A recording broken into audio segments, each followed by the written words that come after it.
So what I want to do is make a documentary that is someone's confession of murdering 5 kids. This man wants to walk us through the process of kidnapping these children, and then finally, to prove his claims, he wants to go to where he buried the children, dig up their remains, and show that he did in fact murder these children. The catch to it is his identity is protected on film. This is the first time in 25 years that I've had a client come into my office with such a request. You're embarking on a path that I would encourage you as a human being and as a lawyer not to do.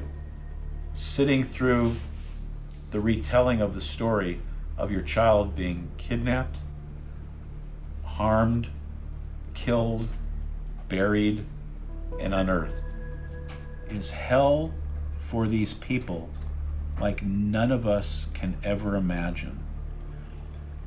And you're going to be putting it on the screen. That's awful.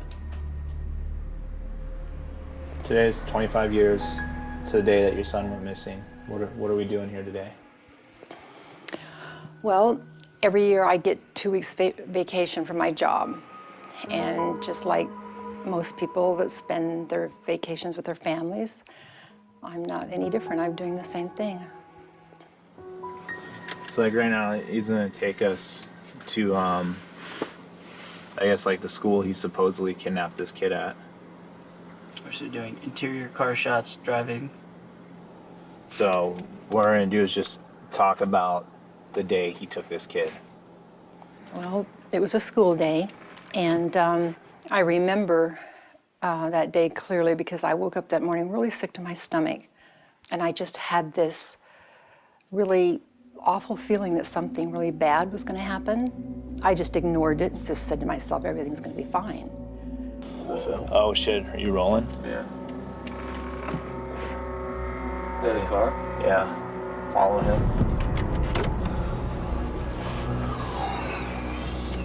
Where's he gonna sit, back here? He's not getting in my fucking car. Oh, you gotta go in his car. Yeah. Yeah, you gotta follow us, bro. I don't trust this dude.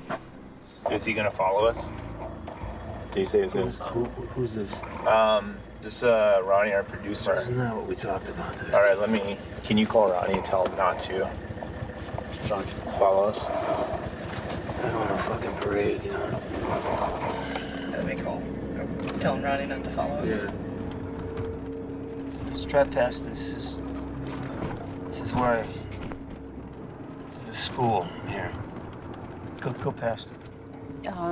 He got out of school at 3:30. My ex-husband, Tom, had to bring me the car, and he didn't get off till 5:30. Now you sit here, and you look down there, the buses go away. School's in the background at the playground, right? So that's clear. So when it's clear, you move to go forward. I got really mad. I got so angry because why wasn't he where he was supposed to be? I didn't think of anything bad happening to him. I just figured he's probably at a friend's house then. Even though he's not supposed to be, he's probably at a friend's house. And then he runs out over there, and he smiled. He'd seen me before, I wasn't afraid. So then I started calling his friend's parents. They all told me the same thing. When they last saw Jeffrey, he was still sitting on that swing, waiting for me. The way he reaches out and takes my hand. See, he wanted to come with me.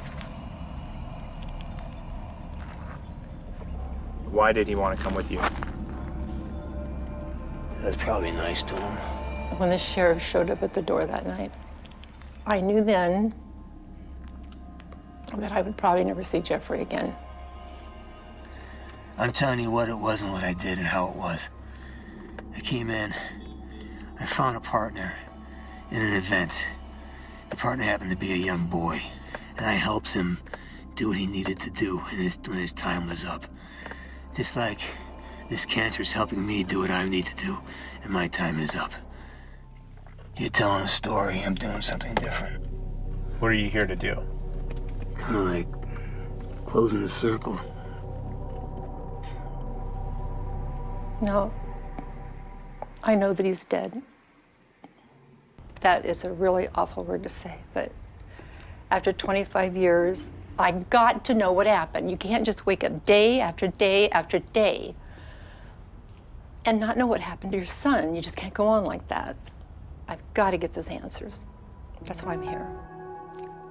That black hole stays with you till the day you die. I can't fix her. She can fix herself. She took it as a personal assault when she could have taken it as personal liberation. I think we're about done, Dusty. It's time for you guys to get out of my car. You're considering the uniqueness of it, the controversy surrounding it, and you're seeing your Academy Award. To get that, I'm going to really need to push the boundaries. I understand. And Krikorian went to prison because of his zealousness on his cause. Yeah. Don't be blinded by that.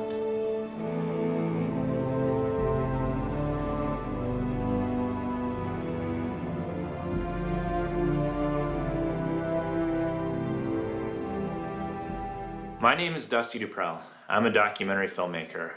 What you just watched is my vision for the first 5 minutes of my new documentary film, Confessions.